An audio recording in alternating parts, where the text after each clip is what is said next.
carrying off the House Speaker's lectern and another who wore horns and a fur pelt, while a top Democratic lawmaker called on mobile carriers to preserve social media content related to the carnage. Dozens of people have been charged following the storming of the Capitol on Wednesday, with the FBI asking the public to help identify participants, given the proliferation of images of the riots on the internet. 5 people have died, including a police officer. Jacob Anthony Chansley, who featured prominently on social media wearing horns, a fur pelt, face paint and brandishing a spear adorned with the U.S. flag, turned himself into police, the Department of Justice said. Chansley, also known as Jake Angeli, called the FBI's Washington office on Thursday and later told agents he came as part of a group effort with other patriots from Arizona, at the request of the president that all patriots come to D.C. on January 6, the DOJ said in a release. Federal agents also arrested Adam Christian Johnson, whose photo as he smiled and waved as he carried off House of Representatives Speaker Nancy Pelosi's lectern also went viral. Johnson, of Parrish, Florida, also streamed live video on Facebook of himself as he walked the halls of the Capitol, according to the Tampa Bay Times. The video has been removed from online platforms and all of Johnson's pages have been taken down.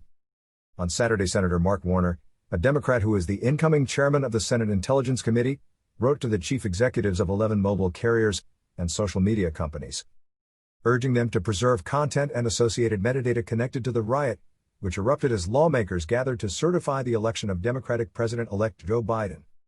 In his letters, Warner emphasized how the rioters took time to document the event and share it through social media and text messages to celebrate their disdain for a democratic process.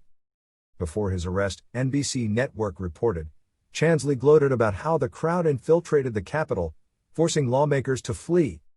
The fact that we had a bunch of traitors in office, hunkered down, put on gas masks and retreat to their underground bunker, I consider that a win, he said to NBC News.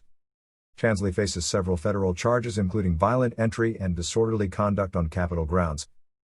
Media reports said Chansley had often been seen at rallies supporting Trump.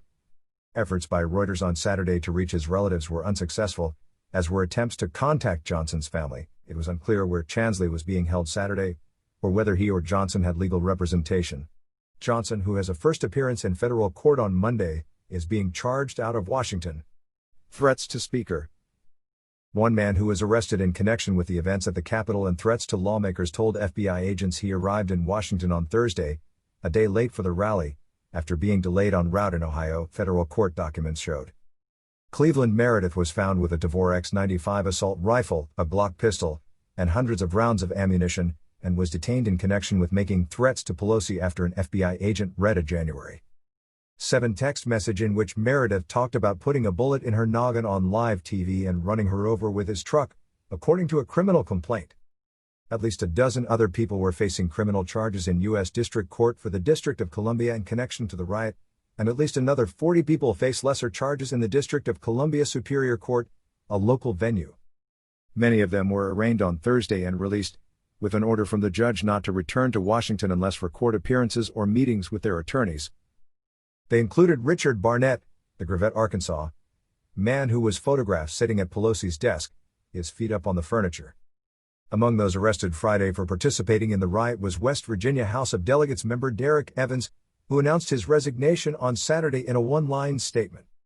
Evans, who had just been elected in November and on his campaign website had promoted himself as a pro-Trump conservative who will always stand up, speak out, and fight for Christian values, live-streamed himself entering the Capitol on Wednesday, and was recorded saying, "We're in, we're in."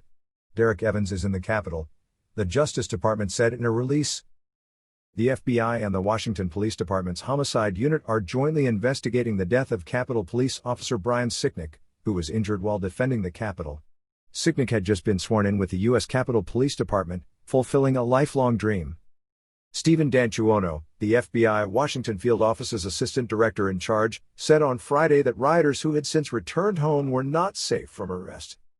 Just because you've left the D.C. region, you can still expect a knock on the door if we find out you were part of the criminal activity at the Capitol, D'Antuono said.